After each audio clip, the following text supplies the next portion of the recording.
Hi, இன்னைக்கு ஒரு இன்ட்ரெஸ்டிங்காகவும் ரொம்பவே யூஸ்ஃபுல்லாகவும் இருக்கிற ஒரு கான்டென்ட்டோட வந்திருக்கேன். ஸ்க்ரோல் பண்ணாம ஃபுல்லா பாருங்க.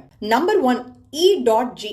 இதை நம்ம ஸ்கூல்ல ஃபார் எக்ஸாம்பிள் அப்படின்னு தான் நினைச்சிருப்போம். ஆனா இது ஃபார் எக்ஸாம்பிள் கிடையாது. Example given. Number 2 I.E.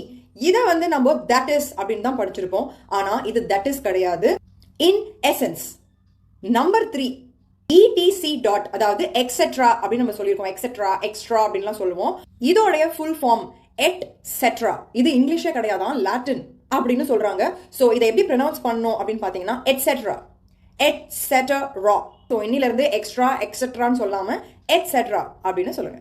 நாலாவது ரொம்பவே இம்பார்ட்டன்டான ஒரு விஷயம், ரீசெண்டாக தான் நானே அதை தெரிஞ்சுக்கிட்டேன். HMM. நம்மள நிறைய பேர் இதை யூஸ் பண்ணியிருப்போம். ஏதாவது நமக்கு இன்ட்ரெஸ்டிங்கா இல்ல, போரிங்கா இருக்கு, ஆன்சர் பண்றதுக்கு ஒன்றும் இல்லை அப்படின்னா இந்த ஒரு சவுண்ட் இல்லைங்க. ன்றது ஒரு வேர்ட். இது ஆக்சுவலா ஒரு ஆக்ரோனிம். இதை தனித்தனியா பிரிச்சோம் அப்படின்னா ஹார்ட்லி மச் மோர். அதுக்கு தான் நம்ம அப்படின்ற ஒரு வேர்டை நம்ம யூஸ் பண்றோம். இங்கிலீஷ் யூசேஜ்ல HMM அவ்வளவுதான். சில பேர் நம்ம டெக்ஸ்ட் பண்ணும்போது HMM நம்ம ரொம்ப போர் அடிக்குது, இல்ல ரொம்ப ஒன்றும் சொல்றதுக்கு இல்லை, இல்ல கோவமா இருக்கும் அப்படின்னு எக்ஸ்பிரஸ் பண்றதுக்குலாம் நிறைய யூஸ் பண்ணுவோம்.